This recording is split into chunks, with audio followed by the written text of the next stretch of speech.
ಜೈ, ನಾನು ತಕ್ಷಣ ಗಂಗನ್ನ ಮಕ್ಕಳನ್ನ ನೋಡ್ಬೇಕು. ಈಗಲೇ ಹೋಗಿ ನೋಡ್ಬೇಕು. ನನ್ ಗಂಗನ, ನನ್ನ ಮೊಮ್ಮಕ್ಕಳನ್ನ ಈಗಲೇ ಹೋಗಿ ನೋಡ್ತೀನಿ. ಆಂಟಿ, ಒಂದ್ ನಿಮಿಷ. ಈಗ ನೀವು ಗಂಗನ ಹತ್ರ ಹೋಗ್ಬಿಡಿ. ಯಾಕೆ ಜೈ? ಗಂಗಾಗೇನು ನೆನ್ಪಿಲ್ಲ ಅದ್ಗೆ.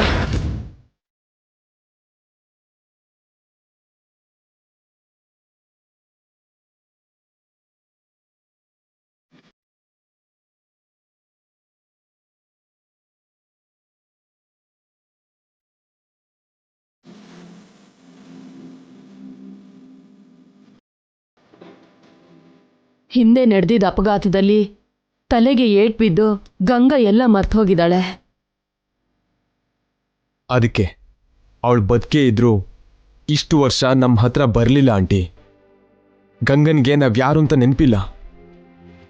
ನನ್ನನ್ನು ಕೂಡ ಗಂಗಾ ಗುರ್ತು ಹಿಡಿಲಿಲ್ಲ. ಅವಳಿಗೆ ನಾವ್ಯಾರು ಅಂತ ಹೇಳ್ದೆ, ತುಂಬ ಪ್ರೆಷರ್ ಹಾಕ್ದೆ, ನಿಧಾನವಾಗಿ ಎಲ್ಲನೂ ನೆನಪು ಮಾಡಿಸಿ ಅಂತ ಡಾಕ್ಟ್ರು ಹೇಳಿದ್ರು. ಒತ್ತಡ ಹೆಚ್ಚಾದ್ರೆ ಅವಳ ಪ್ರಾಣಕ್ಕೆ ಅಪಾಯ.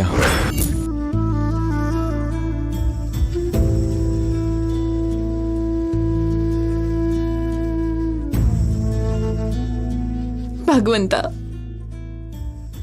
ಬದುಕೆಲ್ಲ ನನ್ನ ಮಗಳಿಗೆ ಕಷ್ಟನ? ಸತ್ತು ಬದುಕಿರೋ ಗಂಗಾಗೆ ಮತ್ತೆ ಈ ಕಷ್ಟ ಯಾಕೆ ಕೊಟ್ಟೆ? ಇನ್ಯಾವಾಗ ಅವಳು ಸುಖ ಕಾಣೋದು?